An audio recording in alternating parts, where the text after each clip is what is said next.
Halo adik-adik, apa kabar kalian semuanya? Kali ini kita akan mempelajari reproduksi pada tumbuhan dan hewan. Tapi sebelumnya, bagi yang belum bergabung, yuk di-subscribe channelnya, lalu share dan like videonya. Yuk kita mulai belajarnya.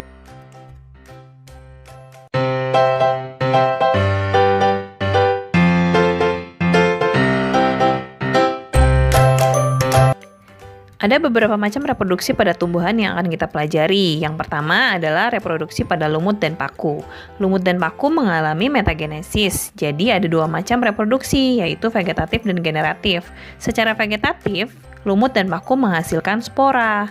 Sedangkan untuk reproduksi generatif menghasilkan gamet.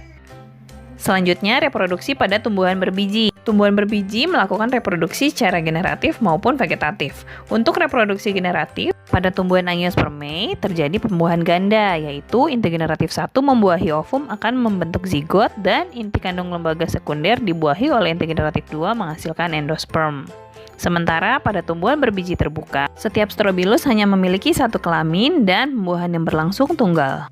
Berdasarkan asal serbuk sarinya, penyerbukan ada 4 tipe. Yang pertama adalah penyerbukan sendiri atau autogami, berarti penyerbukan terjadi dalam satu bunga. Penyerbukan tetangga atau getonogami berlangsung antara dua bunga yang masih berada dalam satu tanaman. Kemudian penyerbukan silang yang terjadi antara dua bunga yang berbeda tanaman tapi masih satu jenis, dan penyerbukan bastar yang terjadi antara dua bunga berbeda jenis.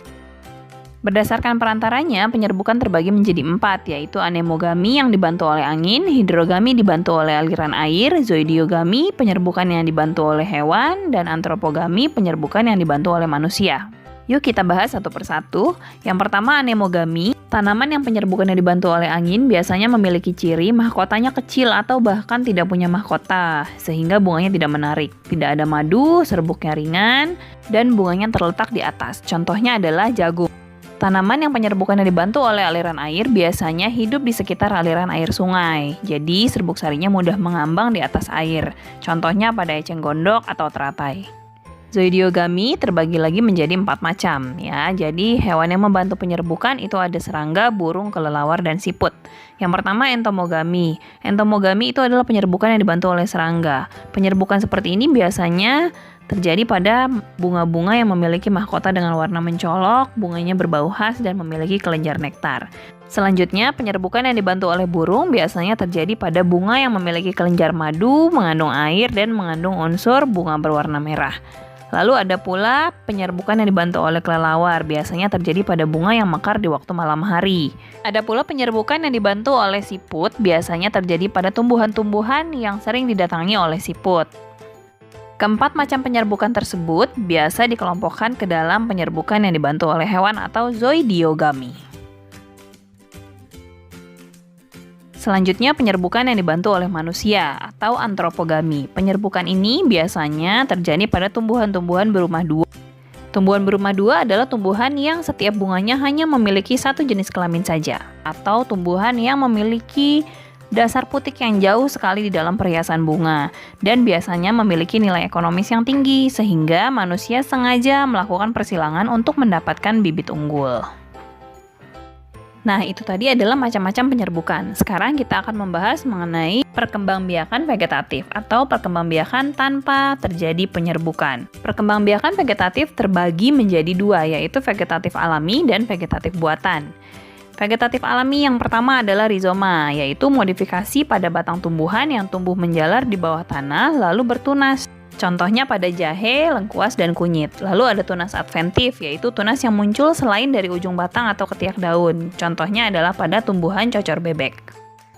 Berikutnya adalah perkembangbiakan vegetatif alami yang terjadi pada umbi-umbian. Terbagi menjadi yang pertama umbi lapis. Umbi lapis adalah perkembangbiakan umbi yang terbentuk dari tumpukan daun yang rapat. Contohnya bawang merah.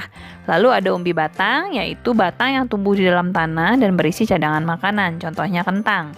Dan ada pula umbi akar, yaitu akar yang menyimpan cadangan makanan dan menggembung. Contohnya pada wortel. Jika ketiga jenis umbi ini kita tanam di dalam tanah, maka umbinya saja sudah bisa tumbuh menghasilkan tanaman yang baru. Perkembangbiakan vegetatif alami yang berikutnya adalah geragi atau stolon. Perkembangbiakan dengan geragi atau stolon ini adalah perkembangbiakan di mana ada batang yang tumbuh di atas permukaan tanah, lalu kemudian tumbuh menjadi bakal tanaman yang baru. Terjadi pada tumbuhan contohnya stroberi. Lalu berikutnya, vegetatif buatan. Vegetatif buatan adalah vegetatif yang dilakukan oleh manusia. Contohnya yang pertama stek. Stek adalah memotong tanaman untuk menghasilkan tanaman yang baru. Stek batang biasa dilakukan pada tanaman singkong atau mawar. Lalu berikutnya mencangkok. Mencangkok adalah mengupas kulit batang, kemudian dibalut dengan tanah agar batang tersebut dapat membentuk akar sehingga dapat dipisahkan dan membentuk tanaman yang baru. Selanjutnya menempel atau okulasi. Okulasi ini dilakukan dengan menempelkan sepotong kulit yang memiliki mata tunas dari satu pohon ke kulit pohon lainnya, sehingga tumbuh bersatu menjadi tanaman yang baru. Lalu ada pula menyambung atau ente, di mana kita menggabungkan batang bawah dan batang atas dua tanaman yang sejenis, sehingga terbentuk perpaduan sifat antara dua tanaman tersebut. Yang terakhir adalah merunduk, di mana kita melakukan proses perundukan atau kita merundukkan batang tanaman yang panjang, lalu menimbunnya dengan tanah